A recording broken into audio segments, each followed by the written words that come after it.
के जो प्रिपरेशन है कैसा चल रहा है आपका पुलिस प्रशासन से आपको आपको पूरा सहयोगिता कर रहा है? हाँ, पूरा मुर्शिदाबाद पुलिस के निर्देश में पूरा ये आज के जो सिलसिला है, आज को जो बाबरी मस्जिद की जो फिल्म रखा हुआ है, इनको पूरा सपोर्ट दे रहा है पुलिस। उनका काम है लॉ एंड ऑर्डर देखने का, वो लॉ एंड ऑर्डर देख रहा है। मेरा जो ट्रस्टी का मेंबर है, ऑनरेबल ट्रस्टी का जो सदस्य है, सब लोग यहाँ डायस में रहेंगे।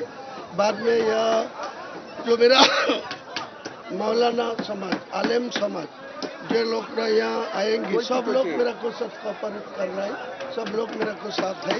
मैं शांति से आज का जो ऐतिहासिक जो बाबरी मस्जिद 33 বছর আগে অযোধ্যার মাটিতে যেটা 2% হিন্দুত্ববাদের মদতে যেটা ওপেন ভেঙে ফেলা হয়েছিল, তার কোনো বদলা না, আমরা তার পুনর্নির্মাণ এবং এই মুর্শিদাবাদের जो लॉ एंड ऑर्डर सिचुएशन के देखने का तो एक तो आपका भी ऊपर जाता है। लॉ एंड ऑर्डर सिचुएशन कैसे मेंटेन होगा?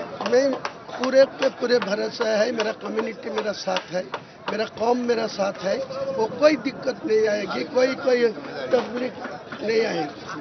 पुलिस से पहले तो बाधाएं आए थे, कुछ आपको सस्पेंड भी किया गया।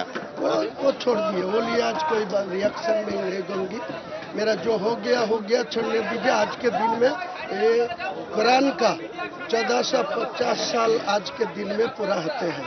ये कुरान का में इज्जत करते हैं। सारे विश्व का मुस्लिम, सारा विश्व का मुस्लिम कुरान को इज्जत कर रहा है। नहीं, सारा इंडिया का 40 करोड़ मुसलमान कुरान का इज्जत कर रहा है। ये कुरान का आज का 1450 साल आज पूरा होने वाला है। इसके दिन में नई पवित्र बाबरी मस्जिद का ड्रीम रखेंगे। ये मेरा इरादा है, ये पूरा होगा।